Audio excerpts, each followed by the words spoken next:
आज का डिक्टेशन 80 शब्द प्रति मिनट स्टार्ट होगा 5 सेकंड बाद।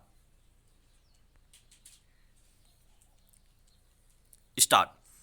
अध्यक्ष महोदय, राष्ट्रपति जी ने जब दोनों सदनों के समक्ष अपना अभिभाषण दिया था, उस समय मैंने उसको बड़े ध्यानपूर्वक सुना था।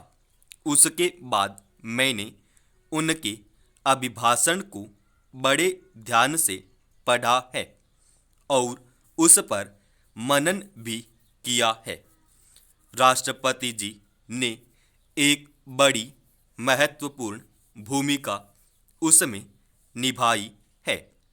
मैं यह इसलिए कहता हूँ कि उस अभिभाषण में वर्तमान भारत की स्थिति और उसके पूरे विकास का ऐसा सुंदर चित्रण किया है और इस ढंग से किया है कि कोई चीज विशेष जानकारी की नहीं रह जाती है जिस पर कि कोई आलोचना करने की गुंजाइश हो।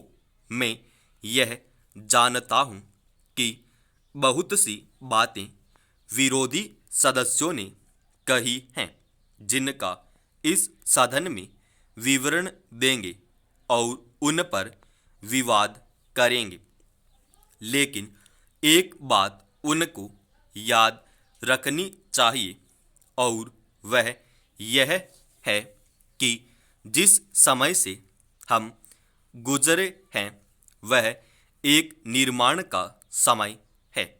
हमारा देश एक ऐसे युग में से होकर गुजरा है जबकि आर्थिक संकट है, देश के अंदर तनावपूर्ण वातावरण उत्पन्न हो रहा है और ऐसे समय में हमारा जो ध्यान है वह विकास की ओर होना चाहिए, समस्याओं को सुलझाने की ओर होना चाहिए, न कि विरोध की ओर होना चाहिए।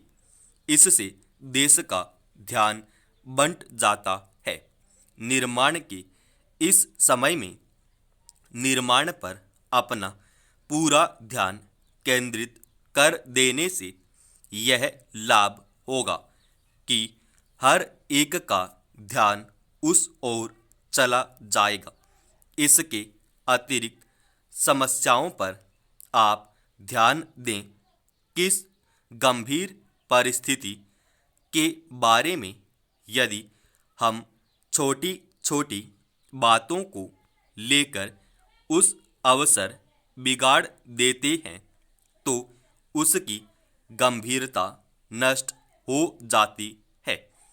राष्ट्रपति जी देश के एक उच्च अधिकारी हैं। उन्होंने जो अभिभाषण दिया उसमें बड़ी बड़ी बातों का ही जिक्र किया है। सभी बातों पर प्रकाश डालना उनके लिए संभव नहीं हो सका है।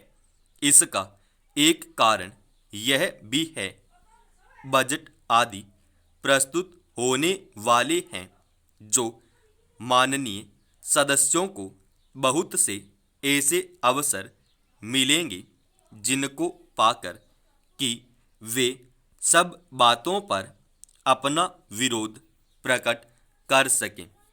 इसी में मेरा माननीय सदस्यों से विशेष रूप से अनुरोध है कि वे इस अभिभाषण केवल निर्माण की दृष्टि से ही गौर करें और उसके ऊपर अधिक विरोध करें। आशा है ऐसा करने से सबका हित हो सकता है। समाप्त।